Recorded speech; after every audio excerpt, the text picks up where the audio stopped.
আচ্ছা, ক্লাস 12-এর বংশগতি এবং বিভেদ চ্যাপ্টারের আজকে যেটা নিয়ে আমরা আলোচনা করব সেটা হচ্ছে ক্রোমোজোম।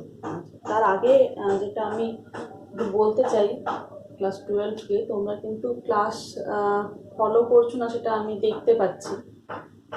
ফলো করছো না খুব ভালো কথা, কিন্তু এতে তোমাদের সুবিধে হবে কি আদৌ? কারণ এই চ্যাপ্টারগুলো খুবই ইম্পর্টেন্ট। তোমরা যদি ভেবে থাকো পরীক্ষায় আসবে না, সেটা খুবই ভুল কথা। পরীক্ষাতে এই চ্যাপ্টারগুলোর ইম্পর্টেন্স খুব বেশি, মানে বংশগতি এবং বিভেদের বিশেষ করে ইম্পর্টেন্স প্রচণ্ডই বেশি। এটা কখনোই সিলেবাস রিডিউস হলেও এটা বাদ যাবে না। এনিওয়ে, তোমরা যদি মানে তোমাদের যদি পড়াশোনায় কোনো অসুবিধে থাকে সেটা জানাতে পারো যে এই অসুবিধে হচ্ছে, সেই জন্য দেখতে পারছো না বা দেখছো না। সেটা যদি জানাও তাহলে সেটাকে কিছুটা যতটা সম্ভব অতিক্রম করার চেষ্টা করা যাবে। কিন্তু তোমরা কেউই সেরকমভাবে যে দেখছো না সেটা মোটামুটি ক্লিয়ার আমার কাছে। একটু পড়াশোনা করো, ঠিক আছে? আচ্ছা, যেটাই আমরা আজকে ঢুকে যাব সেটা হচ্ছে ক্রোমোজোম।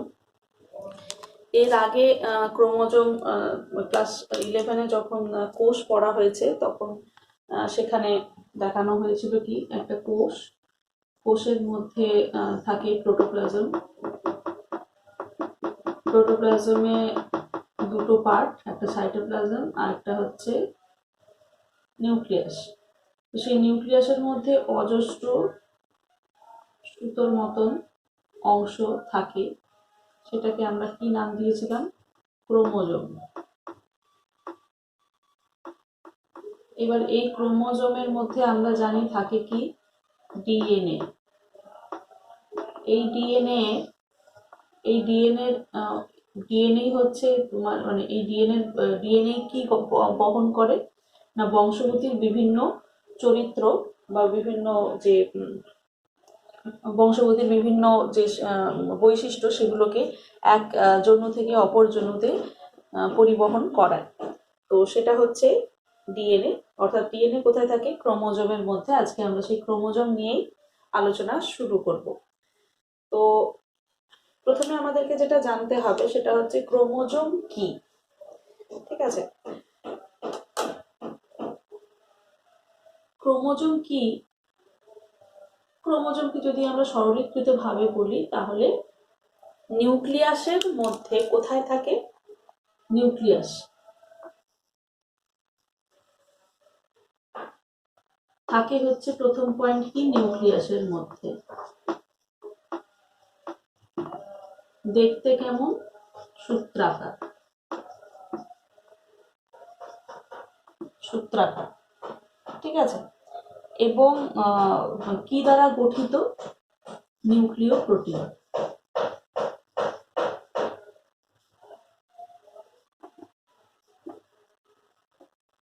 নিউক্লিয় প্রোটিন। তো এবার এই যে এটা গেল তোমার ক্রোমোজোমের কোথায় থাকে, নিউক্লিয়াসে কিরকম দেখতে হয়, সূত্রাকার, কি দিয়ে তৈরি হয়? নিউক্লিয় প্রোটিন দিয়ে। তো এইবার এই যে এই এর কাজ কি? এরপরে আমরা চলে আসবো ফোর্থ কি, এর কাজ কি না, জীব বৈশিষ্ট্যকে বংশানুক্রমে সঞ্চারিত করে, অর্থাৎ বংশগতিকে এগিয়ে নিয়ে যায়।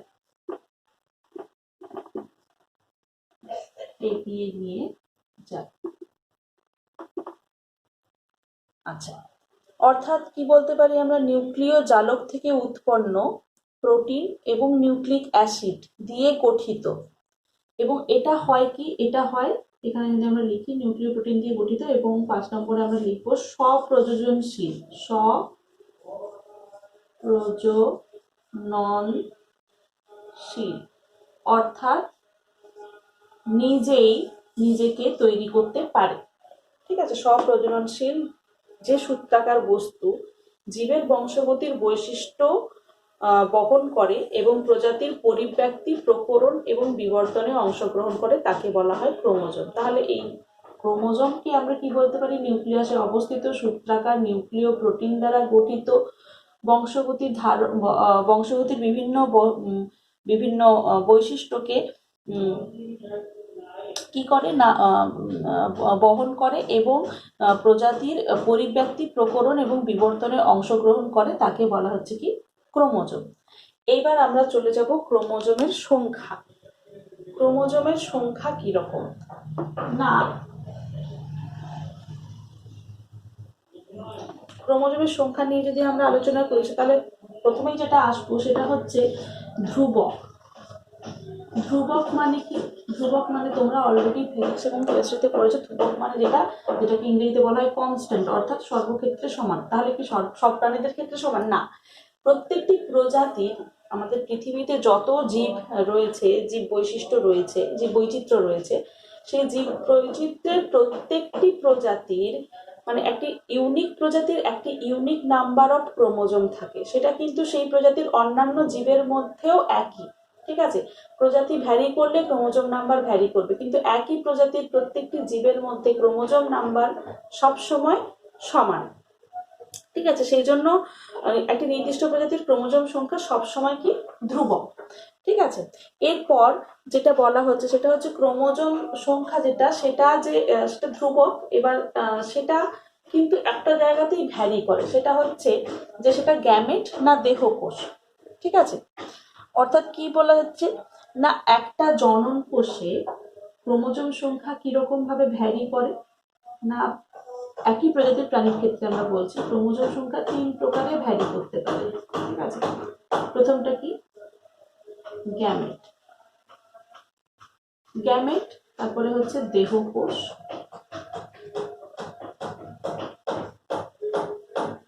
এবং শস্য, অর্থাৎ উদ্ভিদের যে শস্য যেটা আমরা খাই, মানে ধানের ক্ষেত্রে যে অংশটা আমরা খাই সেটা হচ্ছে শস্য, এখানে ভ্যারি করতে পারে। গ্যামেটের ক্ষেত্রে আমরা হয় জানি n, দেহকোষের ক্ষেত্রে 2n, আর শস্যের ক্ষেত্রে 3n। ঠিক আছে, অর্থাৎ একটা গ্যামেট অর্থাৎ কি শুক্রাণু এবং ডিম্বাণু, শুক্রাণু এবং ডিম্বাণু, এদের ক্ষেত্রে n মানে কি, যদি এদের ক্ষেত্রে যেরকম মানুষের ক্ষেত্রে গ্যামেটের ক্রোমোজোম নাম্বার কত, শুক্রাণু বা ডিম্বাণু, সেটা হচ্ছে 23, সেটাই ডাবল হয়ে যাবে দেহকোষে। ঠিক আছে, 23 ইন্টু 2, তাহলে হবে কি 46। মানুষের শস্য নেই, উদ্ভিদেরই শস্য হয়। যদি মানুষের শস্য হতো তাহলে কত হতো, 23 ইন্টু 3।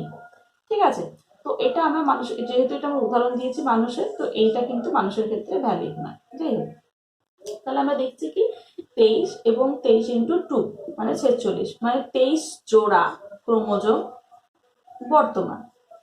ঠিক আছে, তো এবার আমরা তাহলে বলতে পারি কি, গ্যামেটে ক্রোমোজোম একক সংখ্যক সেটে বর্তমান, হ্যাপ্লয়েড কোষে অর্থাৎ দেহকোষে ক্রোমোজোম ডিপ্লয়েড সেটে বর্তমান, আর শস্য নিউক্লিয়াসে ক্রোমোজোম ট্রিপ্লয়েড সেটে বর্তমান। ঠিক আছে, তার মানে গ্যামেটে হ্যাপ্লয়েড, তাহলে আমরা লিখি একটু, গ্যামেট হচ্ছে হ্যাপ্লয়েড, হ্যাপ্লয়েড, দেহকোষ ডিপ্লয়েড, ডিপ্লয়েড, আর শস্য ট্রিপ্লয়েড।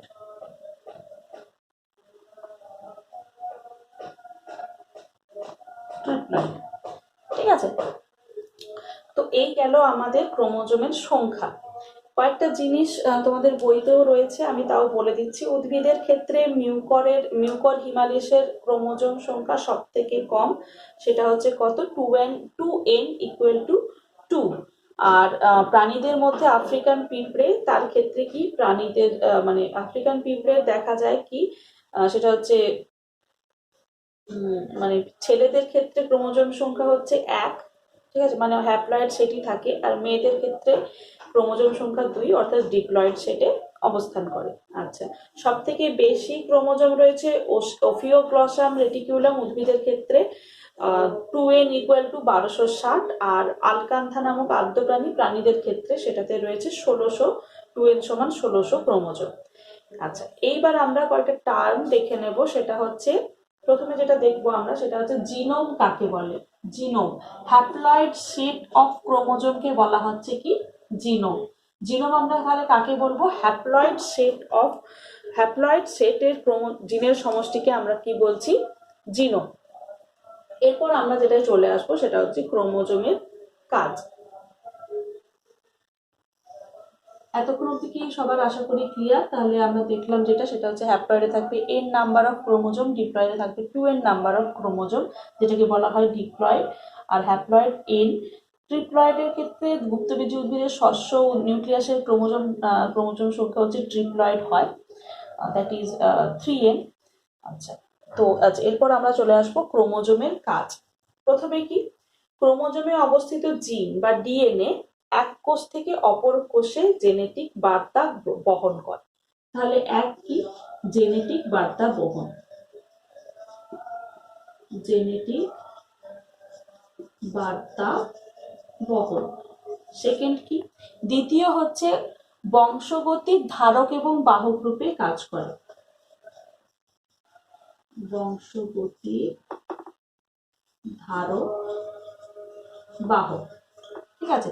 থার্ড কি, বিভিন্ন যে ক্রোমোজোমে অবস্থিত যে জিনগুলো, জিন কি করে, ক্রোমোজোমের মধ্যেই জিন থাকে, সেই জিন কি করে না বিভিন্ন কার্যকলাপ নিয়ন্ত্রণ করে, কাজ নিয়ন্ত্রণ।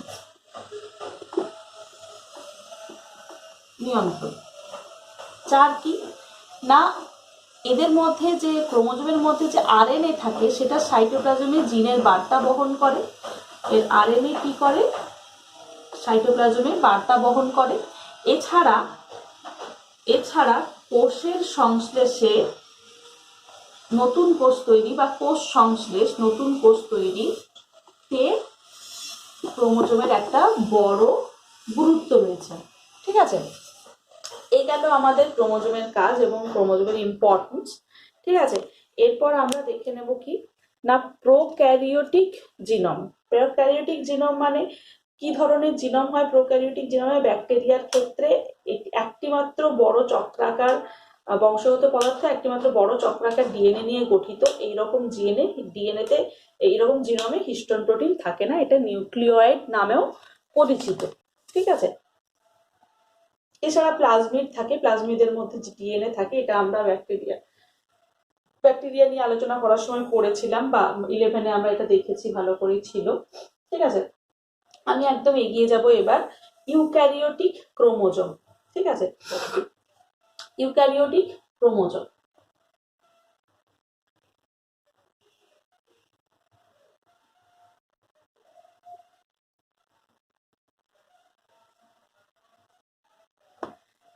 ইউক্যারিওটিক ক্রোমোজোমের ক্ষেত্রে আমরা যেটা দেখতে পাবো, সেটা প্রথমে যেটা নিয়ে আমরা আলোচনা করব সেটা হচ্ছে ক্রোমোজোমের প্রকারভেদ। ইউক্যারিওটিক ক্রোমোজোম ক ধরনের হয়? ইউক্যারিওটিক ক্রোমোজোম হয় দু ধরনের, একটা হচ্ছে অটোজোম, আর একটা হচ্ছে সেক্স ক্রোমোজোম।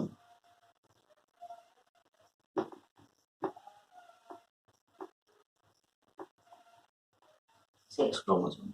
তো অটোজোম কি না, এই ধরনের যে ক্রোমোজোমগুলো, মানে ক্রোমোজোম তাহলে আমরা কি বলছি, যে ইউক্যারিওটিক ক্রোমোজোম দু প্রকার। ঠিক আছে, তো এটাতে দু ধরনের ক্রোমোজোম দেখা যায়। একটা হচ্ছে অটোজোম, অটো মানে হচ্ছে দেহ, তার মানে দেহ কোষের ক্রোমোজোম, আর এটা হচ্ছে সেক্স ক্রোমোজোম। আচ্ছা, অটোজোম কি না, যৌন জননকারী প্রাণীদের মধ্যে স্ত্রী এবং পুরুষের দেহে যে ক্রোমোজোমগুলি যৌন বৈশিষ্ট্য ছাড়া অন্যান্য সমস্ত বৈশিষ্ট্য বহন করে তাদেরকে দেহ ক্রোমোজোম বা অটোজোম বলে। ঠিক আছে, তার মানে কি, তার মানে হচ্ছে যে এই ধরনের যে ক্রোমোজোমগুলো সেটা কি করছে, এরা দেহের বিভিন্ন বৈশিষ্ট্যকে প্রকাশ করতে সাহায্য করছে, এক্সেপ্ট জননগত বৈশিষ্ট্য। ঠিক আছে, আর জননগত বৈশিষ্ট্যগুলো তোমরা এর আগের চ্যাপ্টারে সুষমা ম্যাডাম পড়াচ্ছেন, জননগত বৈশিষ্ট্যগুলো কি কি, যৌন জনন যে বৈশিষ্ট্য বা গৌণ জননের বৈশিষ্ট্য, তো সেগুলো দেহের কি কি পরিবর্তন হয় সেগুলো তোমরা জানো। সেই পরিবর্তনগুলো ছাড়া বাকি যেসব পরিবর্তন, অর্থাৎ দেহের যে বিভিন্ন পরিবর্তন, সেগুলো অটোজোম সেগুলোকে নিয়ন্ত্রণ করে। ঠিক আছে, তো মানুষের ক্ষেত্রে কি, আমরা জানি মানুষের ক্ষেত্রে ক জোড়া ক্রোমোজোম থাকে? 46 জোড়া বলছে, 46টা ক্রোমোজোম থাকে, মানে 23 জোড়া ক্রোমোজোম। তো 23 জোড়া ক্রোমোজোমের মধ্যে 22 জোড়া ক্রোমোজোম বা 22 জোড়া বা 44টা ক্রোমোজোম হচ্ছে অটোজোম।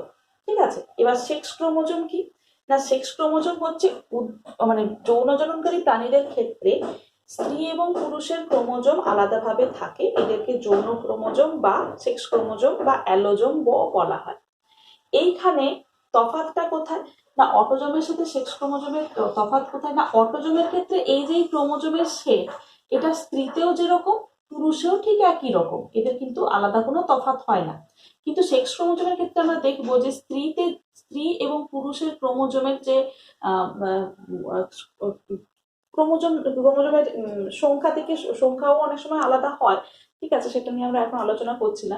তাদের বৈশিষ্ট্য সম্পূর্ণ আলাদা, তারা অর্থাৎ তারা আলাদা আলাদা বৈশিষ্ট্য গ্রহণ করে, তাদের যে জিনগুলো অবস্থান করে। তো এটা আমরা দেখতে পাবো। তাহলে অটোজোম সেক্স ক্রোমোজোম আমরা কাকে বলছি, যে যৌন জননকারী প্রাণীদের মধ্যে যেসব ক্রোমোজোম স্ত্রী এবং পুরুষের দেহে আলাদাভাবে থাকে তাদেরকে আমরা বলছি সেক্স ক্রোমোজোম বা অ্যালোজোম। অর্থাৎ যেসব ক্রোমোজোম কোনো প্রজাতির পুরুষ এবং স্ত্রী দেহকোষের ভিন্ন সংখ্যায় উপস্থিত থাকে এবং জীবের লিঙ্গ নির্ধারণে মুখ্য ভূমিকা পালন করে তাদেরকে সেক্স ক্রোমোজোম বলে। তাহলে সেক্স ক্রোমোজোম কি করে, লিঙ্গ নির্ধারণে সহায়তা করে, নির্ধারণ করে থাকে। আর অটোজোম কি, দেহের বিভিন্ন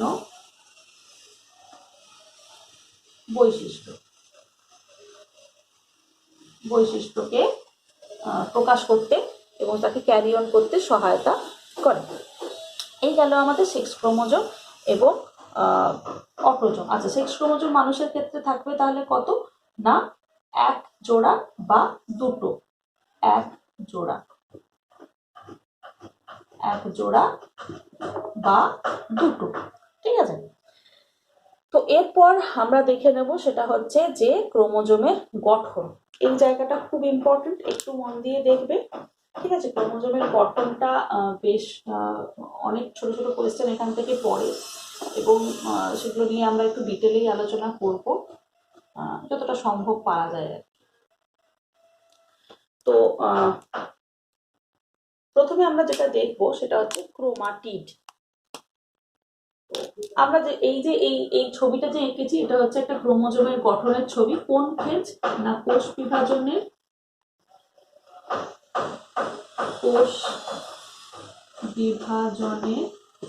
মেটাফেজ। এটা মেটাফেজ দশার একটি ক্রোমোজোম। ঠিক আছে, আচ্ছা, ক্রোমাটিড কি না, প্রতি ক্রোমোজোমের দৈর্ঘ্য বরাবর যে সুতোর মতন সূক্ষ্ম অংশ দিয়ে গঠিত হয় ক্রোমোজোমটা, তাকে আমরা বলছি কি, ক্রোমাটিড। ঠিক আছে, ক্রোমাটিড এই জায়গাটা একটু ইম্পর্টেন্ট। ক্রোমোজোম এবং ক্রোমাটিডের পার্থক্যটা বোঝা এবং ক্রোমোনিমাটার পার্থক্যটা বোঝা। ঠিক আছে, আমরা প্রথমে দেখব কোষ চক্রটা। কোষ বিভাজনে ছিল কোষ চক্র, কি ছিল, এটা হচ্ছে এম ফেজ, অর্থাৎ এখানে প্রোফেজ, মেটাফেজ, টেলোফেজ, ইন্টারফেজ এগুলো সব রয়েছে। এরপর কি, এরপর হচ্ছে G1, এরপর হচ্ছে S, এটা হচ্ছে G2।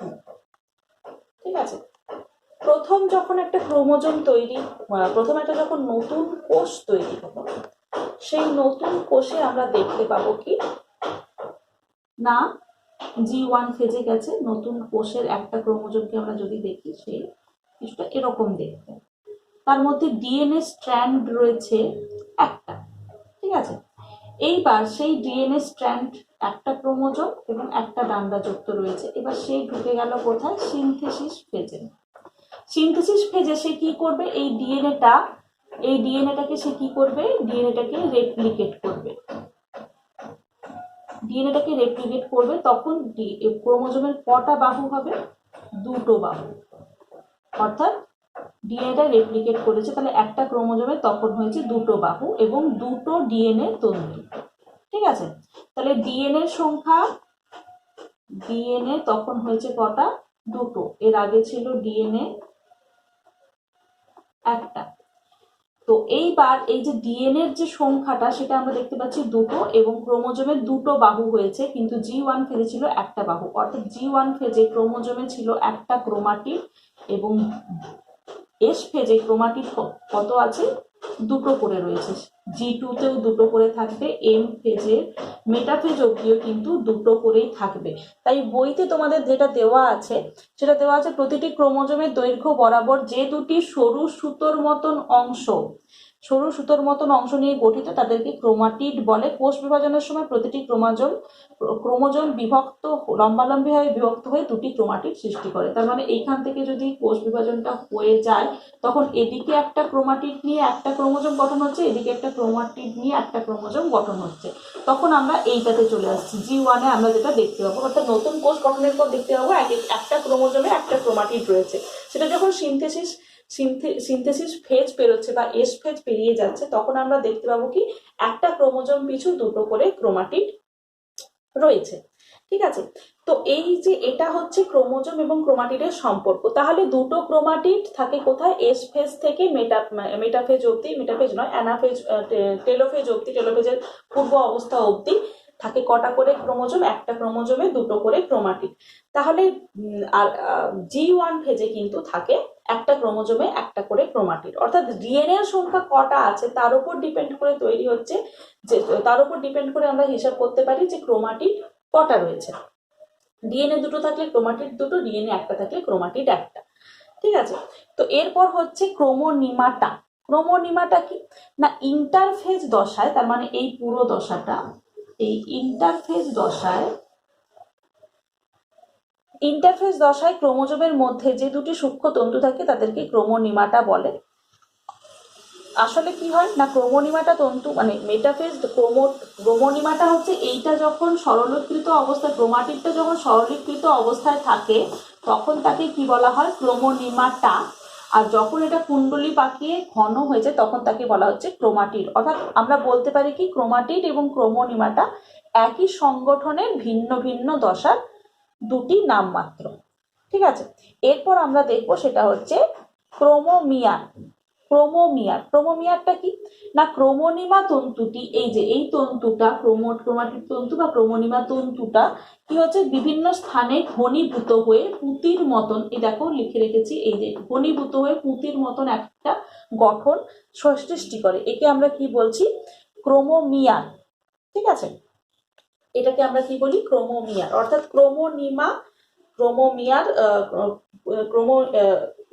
ক্রোমোনিমা তন্তুর মাঝ স্থানে স্থানে ঘনীভূত হয়ে যে পুঁতি দানার মতন অংশ তৈরি হয় তাকে বলা হচ্ছে ক্রোমোমিয়ার। এরপর আমরা যেটা দেখব সেটা হচ্ছে ক্রোমাটিড এবং ক্রোমোজোমের পার্থক্য। ঠিক আছে, এইটা আগে আমরা দেখে নেব একটু, তাহলে আমাদের পুরো ব্যাপারটা একটু ক্লিয়ার হয়ে যাবে।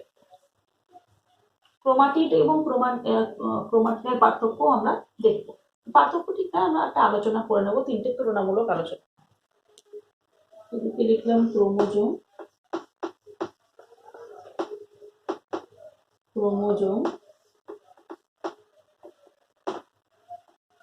Chromatid, ক্রোমোনিমা, chromatin.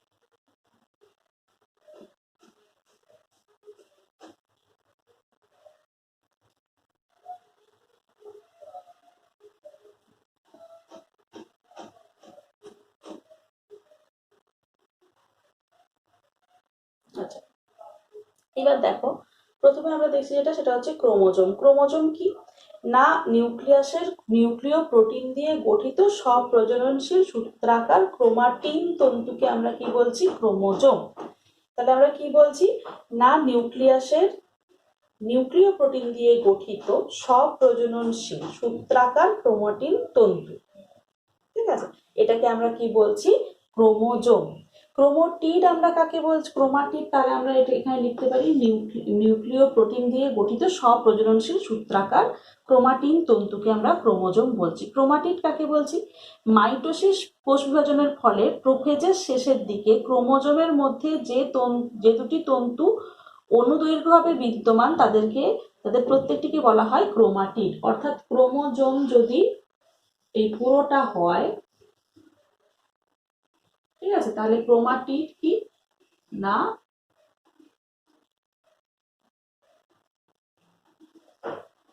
1 নম্বর ক্রোমাটিড, 2 নম্বর ক্রোমাটিড, ঠিক আছে। বা যদি ক্রোমোজোম এরকম হয় তাহলে একটাই ক্রোমাটিড। তো এটা কোন দশায় দেখা যায়? এটা দেখা যায় হচ্ছে প্রোফেজের শেষ থেকে, মাইটোসিস কোষের বিভাজনের প্রোফেজের শেষের দিক থেকে এটাকে দেখা যায়। তো ক্রোমোজোম মিওসিস এবং মাইটোসিস এবং মিওসিস কোষ বিভাজনের সব দশাতেই দেখা যায়। ক্রোমাটিডও মিওসিস এবং মাইটোসিস বিভাজনের প্রোফেজ, মেটাফেজ এবং অ্যানাফেজ দশায় দেখা যায়। ক্রোমোজোম ইন্টারফেজ দশায় অকুণ্ডলীকৃত অবস্থায় ক্রোমাটিন রূপে অস্পষ্টভাবে দেখা যায় এবং কোষ বিভাজন দশায় কুণ্ডলীকৃত রূপে সুস্পষ্ট হয়ে দেখা যায়।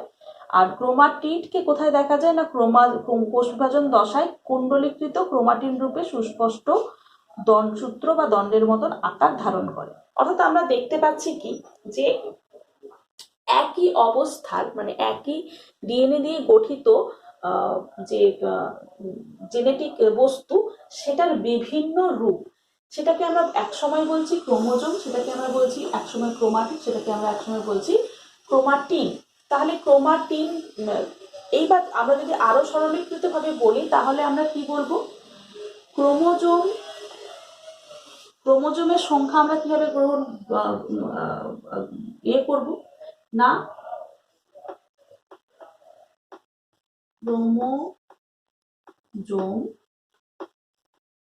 ক্রোমোজোম যতক্ষণ অবধি মানে আমরা একটা কোষের মধ্যে যতগুলো সেন্ট্রোমিয়ার, অর্থাৎ ক্রোমোজোমের মাঝখানের যে অংশ, যেটা সব থেকে কুণ্ডলীকৃত অংশ, সেই সংখ্যাটা ইকুয়াল টু ক্রোমোজোম সংখ্যা, ঠিক আছে।